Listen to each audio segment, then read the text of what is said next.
यवतमाळ जिल्ह्यातील झरी-जामणी तालुक्यातील बोरी मांडवी ते झरी-जामणीकडे जाणाऱ्या रस्ता आणि पुलाची अत्यंत दुरवस्था झाली असून यामुळे प्रवासी नागरिक व वाहनधारकांना कमालीचा त्रास सहन करावा लागत आहे। पाटणबोरी आणि मांडवी येथील काही नागरिकांच्या जमीन पिवरडो गवारा या भागात असल्यामुळे या रस्त्यावरून शेतीचे साहित्य घेऊन जाताना तारेवरची कसरत करावी लागते। गवारा पिवरडो येथील नागरिकांना पाटणबोरी हे मुख्य बाजारपेठ असल्यामुळे आठवडी बाजारात साहित्य खरेदी करण्याकरिता जाताना जीव मुठीत धरून प्रवास करावा लागत असल्याचे वास्तव या निमित्ताने समोर आले आहे।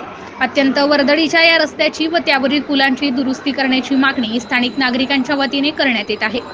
MCA न्यूज मराठीकरिता सचिन पत्रकार, यवतमाळ। तर पहा, हा गवारा जाणारा रोड आहे। या रोडवरील साठवण नाल्यावरील पूल, हा पूल एकदम नादुरुस्त आहे।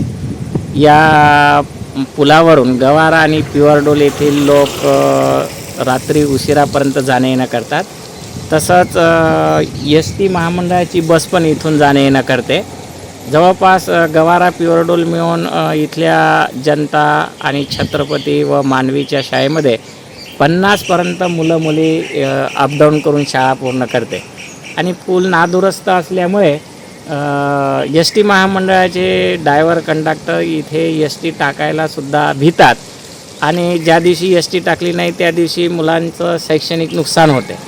आणि त्याचप्रमाणे आपल्याला असंही दिसून येते की या रस्त्यावरचे जे लोक आहे जाणे येणं करणारे, त्यांनासुद्धा कधीही अपघात होण्याची शक्यता नाकारता येत नाही। तर हा पूल लवकर दुरुस्त व्हावा, मुलांचं शैक्षणिक नुकसान थांबवावं। गवारा पिवरडोल माथाजूनपासूनचे सर्व लोक इथे पाटणबोरीला बाजारपेठेमध्ये येतात, त्यांनासुद्धा या रस्त्याचा वापर करावा लागतो। आणि हा असा रस्ता नादुरुस्त असल्यामुळे सर्वांना यापासून त्रास होत आहे। तरी मला असं सांगावंसं वाटतं की या माध्यमाद्वारे की हा पूल लवकरात लवकर दुरुस्त झाला पाहिजे आणि मुलांचं शैक्षणिक नुकसान होऊ नये आणि कुठलाही अपघात होऊ नये असं मला वाटत असल्यामुळे मी या माध्यमासमोर आलेलो आहे।